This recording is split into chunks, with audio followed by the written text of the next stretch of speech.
we'll go to DeMarco Murray here, and it's interesting that he's still available, although he's coming off a rickety season with the Tennessee Titans where he saw his role diminish. I think rickety is a nice PC way of saying it. DeMarco Murray, I am very PC, Tom. I think that the fear, and this is why DeMarco Murray has not been signed yet, the fear is that DeMarco Murray's washed up, man.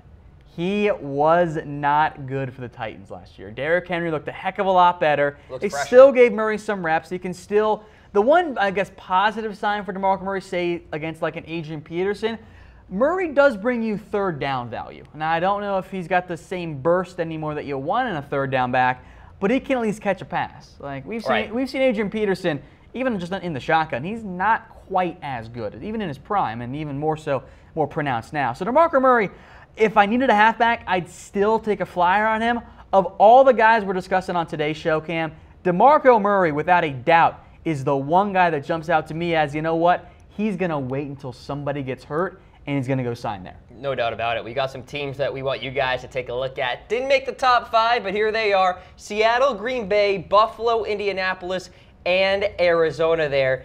You look at Seattle, and we can talk about running back all day long, but that offensive line needs work. Well, they brought in Murray for a visit. That's why it's on the list here, but then they drafted Rashad Penny. So as long as Penny's healthy, he's going to be the guy in Seattle. There's not really much of a need there for DeMarco Murray. Buffalo Bill, LaShawn McCoy there. You got Jamal Williams in Green Bay. I thought the Bills might have been a better spot until they signed Chris Ivory, and then I'm like, they probably don't want to go that route.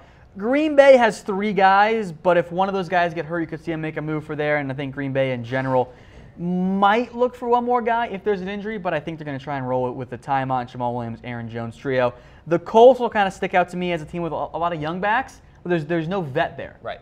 I like what they have in Marlon Mack. I'm a big fan of him. They drafted Nyheim Hines out of NC State. That could be an option. Arizona, it falls into the Adrian Peterson from last year category. God forbid David Johnson gets hurt. They might need somebody else. They did draft Chase Edmunds out of Fordham. I like him quite a bit long term.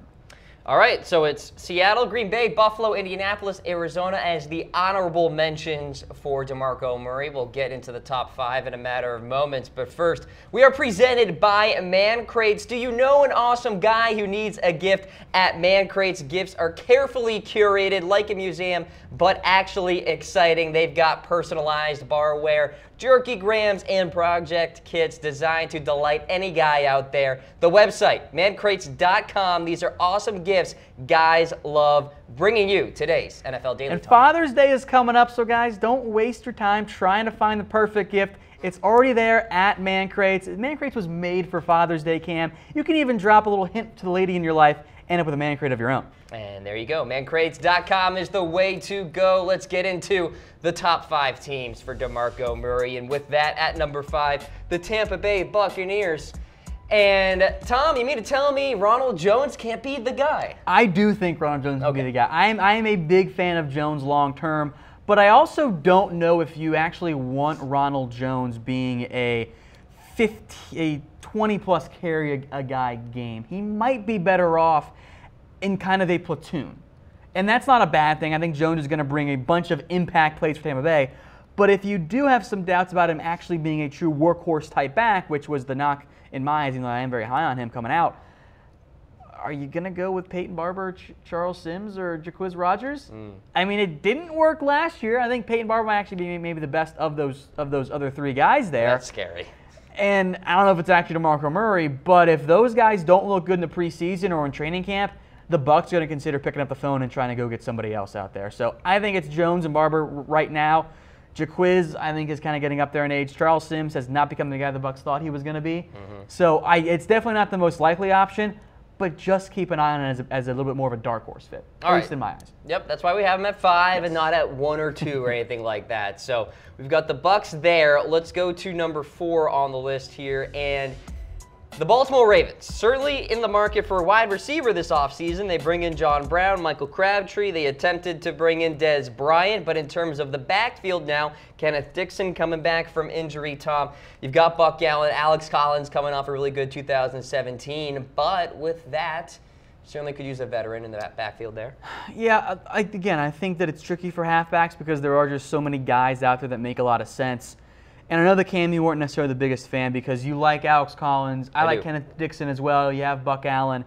If one or both of those guys don't show great preseason stuff, camp stuff, I wouldn't be all that surprised if the Ravens said, you know what, we got to get somebody else in here. Like, I don't mind Alex Collins. What happens if he starts fumbling again, though? Right. Like, that's always been an issue for Collins, and I think it's kind of the Seattle reverse curse. If you get cut by the Seahawks as a halfback, sometimes you find success elsewhere in the NFL. Exactly. For whatever reason, it seems to work out pretty well for some of those guys. So I think that Collins is going to be the guy for Baltimore this year. I cannot wait to see what Kenneth Dixon does back from his suspension. Buck Allen does bring you some nice ability, especially on third down, but I still think that there's at least an argument that, you know what, if they had DeMarco Murray, wouldn't that room be better? And on the flip side, if Buck Allen was a free agent and the Ravens had DeMarco Murray, would they flip the two guys? Well, I'll tell you this, the depth chart will look a little better because Gus Edwards and Mark Thompson, no thanks. I'm good there. Like, I like Gus Edwards, but he's not going to be a long-term guy for you. No, absolutely not. He was fun to watch at Miami and with his Charlotte Knights, but I just think you can bring in one more guy, let them all compete, and then cut one of them before the season.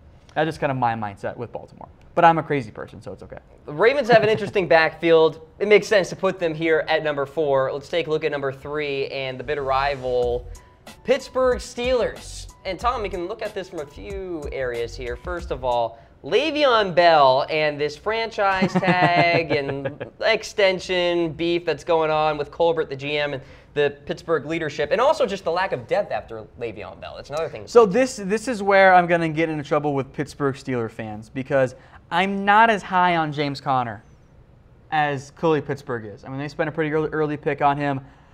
I didn't see a guy that I thought was going to be anything more than a little bit of a plotter, a little bit more of a downhill runner who will give you some good snaps, but he's not going to be the guy at halfback. And frankly, I wouldn't be overly surprised if Jalen Samuels, if they absolutely had to, ends up replacing more of the Lev Bell snaps. God forbid something happens to him injury-wise. Because I think Samuels brings you more in the passing game. And I think this is very much a, hey, this team has thin depth. They're probably not going to go sign somebody right now, but they are one of the teams that if their starter got hurt, they would quickly be picking up the phone.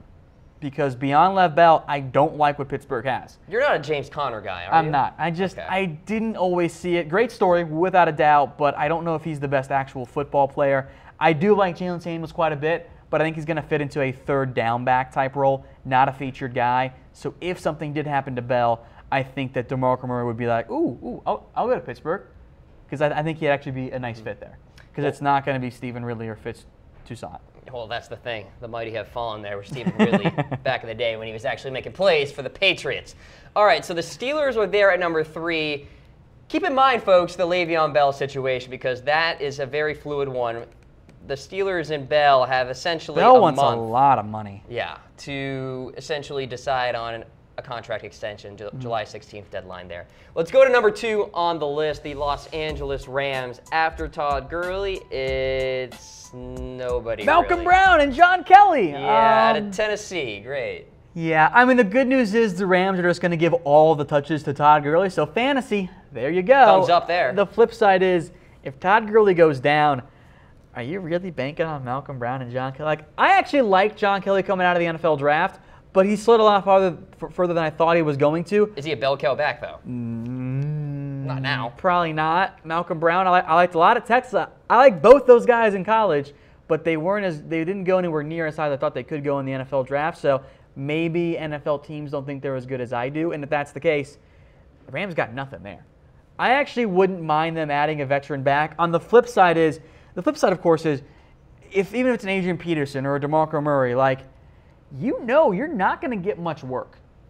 Like, you're not going to get even 5 touches a game. You might not even get 5 snaps a game for that team because Todd Gurley is the guy in LA. True bell cow. And DeMarco Murray doesn't bring much on special teams, and that's often why you see these vets go unsigned, because if you're an NFL team, you're weighing, let's see, more money for a guy that only can be a halfback, or, this young guy who's super cheap and offers special teams value, you're kind of going to tend to lean toward the special teams guy. Right. And that's why Rod Smith made it so long with the Cowboys, and why he made it over Darren McFadden, and now Alfred Morris as well.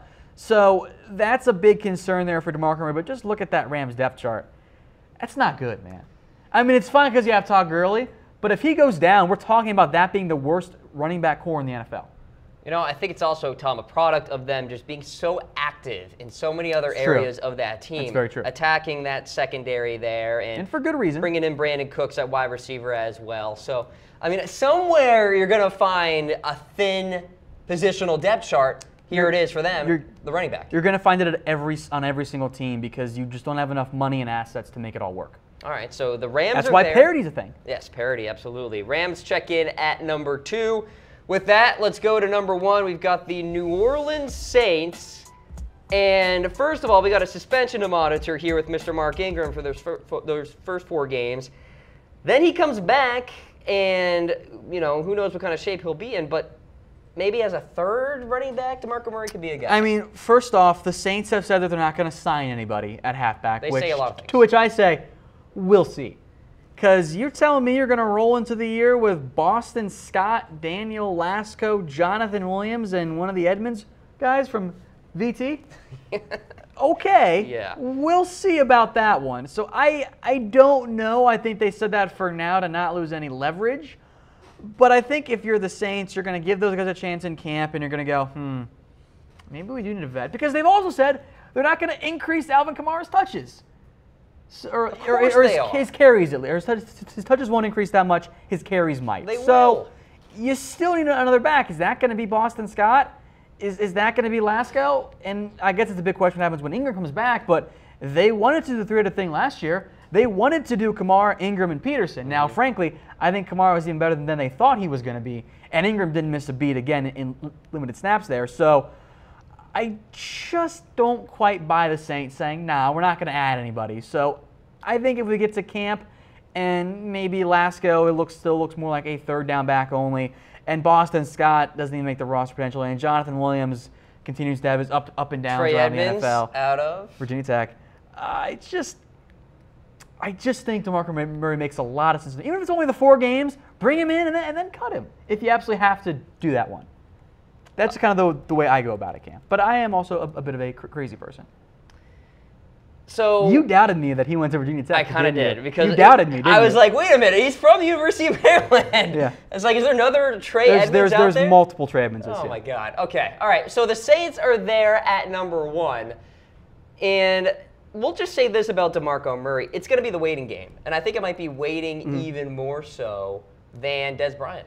And we talked about Dez Bryant recently on Monday, and I think it could be some time for DeMarco Murray, maybe because he has passed his prime. Yeah. Tom, and we're going to ask the folks here in terms of this question in today's Man Crates weigh-in. Is DeMarco Murray past his prime? Oh, yeah. He's definitely past his prime. And by the way, I think I confused you. Trey Edmunds went to Virginia Tech and Maryland, by the way. Just clarifying for everyone watching. He went to both. So he is the same He went person. to both, yes. Okay. But there There's are not 2 Trey Edmunds out there. I'm pretty sure there still is, but we're talking about the same guy who went to both schools. So clarifying there. Top 5 teams for DeMarco Murray: Bucs, Ravens, Steelers, Rams, and the New Orleans Saints check in at number 1. Saw a comment there from our boy Eddie Woodcock about the Packers. They had just missed the list. I think they're going to try and roll with Aaron Jones, Jamal Williams, and Ty Montgomery for the time being. All right, and there you go, folks. Taking a look at DeMarco Murray.